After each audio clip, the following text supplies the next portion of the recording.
पाई network ने पेश किया है एक नया अपडेट फास्ट ट्रैक केवाईसी। अब नए पायनियर्स पहले से भी जल्दी अपना मैनेट वॉलेट एक्टिवेट कर पाएंगे और पाई इकोसिस्टम का हिस्सा बन पाएंगे। आइए जानते हैं इसका मतलब और इसका लाभ के बारे में। पहले नए यूजर्स को कम से कम 30 माइनिंग सेशन पूरे करने के बाद ही केवाईसी का मौका मिलता था, यानी मैनेट इकोसिस्टम में एंट्री लेने में देर होती थी। लेकिन अब फास्ट ट्रैक केवाईसी से यह रुकावट खत्म हो गई है। अब जिनके पास 30 से कम माइनिंग सेशन है या जो अभी पाई के यूजर्स भी नहीं हैं, वे भी पाई वॉलेट ऐप से जल्दी केवाईसी कर सकते हैं और जैसे ही वेरिफिकेशन पूरा होगा उनका मैनेट वॉलेट तुरंत एक्टिव हो जाएगा। वॉलेट एक्टिवेशन के बाद नए पायनियर्स पाई ऐप्स, लोकल कॉमर्स और इकोसिस्टम इवेंट में हिस्सा ले सकते हैं।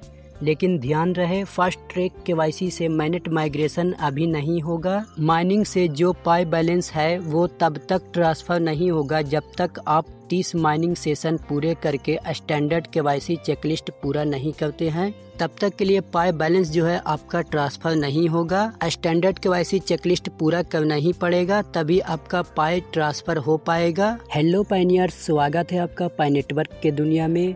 आज मैं आपको बताने वाला हूँ पाई नेटवर्क के एक बिगेस्ट अपडेट के बारे में। इसमें शामिल है पाई नेटवर्क का फास्ट ट्रैक केवाईसी, मतलब और भी लाभ। पाई नेटवर्क ने फास्ट ट्रैक केवाईसी नाम की एक नई सुविधा लॉन्च की है। यह सुविधा AI आर्टिफिशियल इंटेलिजेंस की मदद से केवाईसी प्रक्रिया को और तेज और आसान बनाती है। आइए जानते हैं आज की इस वीडियो में फास्ट ट्रैक केवाईसी के बारे में। इससे पायनियर्स को क्या फायदा होने वाला है। पाई नेटवर्क ने और भी फास्ट केवाईसी करने की सुविधाएं लॉन्च कर दी है। आज की इस वीडियो में फास्ट ट्रैक केवाईसी से रिलेटेड इस वीडियो में हम ज्यादा से ज्यादा बात करेंगे। तो चलिए चलते हैं, वीडियो को स्टार्ट करते हैं। इससे पहले अगर मेरे चैनल पे नए हैं तो मेरे चैनल को सब्सक्राइब कर दीजिए, वीडियो को एक लाइक कर दीजिएगा। तो चलिए चलते हैं पाई नेटवर्क के दुनिया में, वीडियो पे बने रहें। पाई नेटवर्क ने फास्ट ट्रैक केवाईसी नाम की एक नई सुविधा लॉन्च की है। यह सुविधा AI आर्टिफिशियल इंटेलिजेंस की मदद से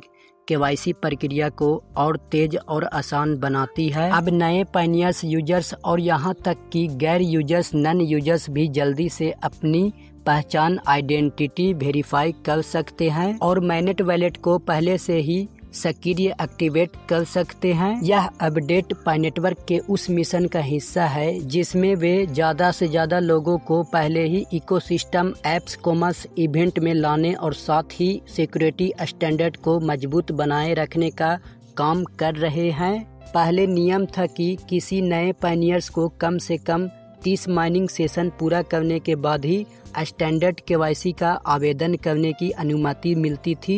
इसका मतलब यह था कि नए यूजर्स को नेटवर्क ज्वाइन करने और मैनेट इकोसिस्टम इस्तेमाल करने में काफ़ी देर लगती थी। लेकिन अब फास्ट ट्रैक केवाईसी से यह रुकावट हट गई है। अब जिनके पास 30 से कम माइनिंग सेशन है, यहाँ तक कि जो अभी पाई यूजर्स भी नहीं हैं, वे जल्दी से आइडेंटिटी वेरिफिकेशन कर सकते हैं और मैनेट वॉलेट को एक्टिवेट कर सकते हैं। अगर यूजर्स एलिजिबल हुआ तो यह ऑप्शन सीधे पाई वॉलेट ऐप्स में दिखाई देगा। वहां से केवाईसी पूरा करके तुरंत मैनेट वॉलेट और उसकी सुविधाओं का इस्तेमाल किया जा सकता है। फास्ट ट्रैक केवाईसी से क्या मिलेगा? नया मैनेट वॉलेट एक्टिवेट हो जाएगा। नए पायनियर्स पाई ऐप्स, लोकल कॉमर्स और इकोसिस्टम इवेंट में हिस्सा ले पाएंगे, लेकिन अभी मैनेट माइग्रेशन नहीं होगा।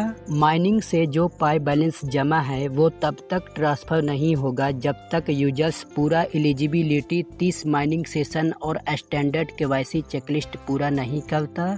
तब तक के लिए आपका पाई बैलेंस ट्रांसफर नहीं होगा जब तक आप स्टैंडर्ड केवाईसी चेकलिस्ट को पूरा नहीं करते हैं। स्टैंडर्ड केवाईसी चेकलिस्ट को पूरा करना ही पड़ेगा 9 स्टेप को, तभी आपका पाई बैलेंस जो है ट्रांसफर हो पाएगा। इसका फायदा यह है कि बिना तीसरे पक्ष, थर्ड पार्टी सर्विस पर निर्भर हुए पाई नेटवर्क खुद के सिस्टम से आइडेंटिटी वेरिफिकेशन कर रहा है। कुछ जरूरी बातें। फास्ट ट्रैक केवाईसी से केवाईसी जल्दी पास होने की गारंटी नहीं है। अगर डॉक्यूमेंट और जानकारी सही नहीं है तो एप्लीकेशन रिजेक्ट हो जाएगा। इसकी क्वालिटी और स्टैंडर्ड बिल्कुल स्टैंडर्ड केवाईसी जितने सख्त या और भी सख्त है, क्योंकि यह प्रक्रिया ज़्यादातर ऑटोमेटिक है। आगे क्या होगा? पाई नेटवर्क इस फास्ट ट्रैक केवाईसी को और ऑब्जर्व करेगा, टेस्ट करेगा और फिर धीरे धीरे इसे स्टैंडर्ड केवाईसी प्रोसेस में भी शामिल करेगा।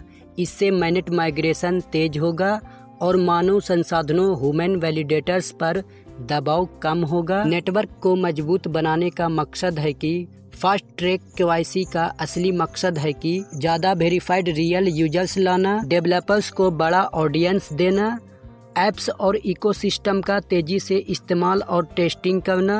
केवाईसी नेटवर्क की इंटीग्रिटी, कंप्लायंस और फ्यूचर इंटीग्रेशन जैसे कि दूसरे सर्विसेज जिनको आइडेंटिटी वेरिफिकेशन चाहिए, ये उनके लिए ज़रूरी है। पाई नेटवर्क इस मामले में काफ़ी आगे है क्योंकि पहले से ही 14.42 मिलियन से ज़्यादा पायनियर्स केवाईसी वेरीफाइड और मैनेट में माइग्रेट हो चुके हैं। पायनियर्स एक्स्ट्रा न्यूज और एक बड़ी खुशखबरी, अब सीरिया के एलिजिबल यूजर्स के लिए भी पाई केवाईसी सर्विस अवेलेबल है। सीरिया एक कंट्री है, पाई केवाईसी का सिस्टम वहां भी सर्विस अवेलेबल हो चुकी है। हाल ही में यूएस सरकार ने एग्जीक्यूटिव ऑर्डर 14/312 के जरिए सीरिया सेक्शन प्रोग्राम को खत्म कर दिया है। सीधे शब्दों में कहें तो फास्ट ट्रैक केवाईसी का मतलब है कि अब नए पायनियर्स को MANET ecosystem, apps, wallet, commerce में पहले ही शामिल होने का मौका मिलेगा। माइग्रेशन और बैलेंस ट्रांसफर अभी भी स्टैंडर्ड एलिजिबिलिटी पूरा करने के बाद ही होगा। फास्ट ट्रैक केवाईसी जल्दी केवाईसी पास करने की गारंटी नहीं देता। अगर डॉक्यूमेंट सही नहीं है तो एप्लीकेशन रिजेक्ट हो जाएगा। इसके स्टैंडर्ड्स उतने ही सख्त हैं, बल्कि और भी सख्त, क्योंकि यह प्रोसेस ज़्यादातर ऑटोमेटिक है। पाई नेटवर्क ये सिस्टम को और बेहतर करेगा और धीरे धीरे इसे स्टैंडर्ड केवाईसी में भी शामिल करेगा। इससे माइग्रेशन तेज होगा और लाखों यूजर्स का वेरिफिकेशन आसान हो जाएगा। तो यह था पाई नेटवर्क का नया फास्ट ट्रैक केवाईसी अपडेट। अब नए यूजर्स भी जल्दी से वैलेट एक्टिवेट कर पाएंगे और इकोसिस्टम का हिस्सा बनेंगे। पायनियर्स, आपको यह अपडेट कैसा लगा हमें कमेंट बॉक्स में जरूर बताइएगा और ऐसे ही अपडेट के लिए मुनाजिव टेक चैनल को सब्सक्राइब करना मत भूलिएगा और फॉलो भी जरूर कर लें। तो फिर मिलते हैं किसी नेक्स्ट अपडेट के साथ, तब तक के लिए बाय बाय, टेक केयर।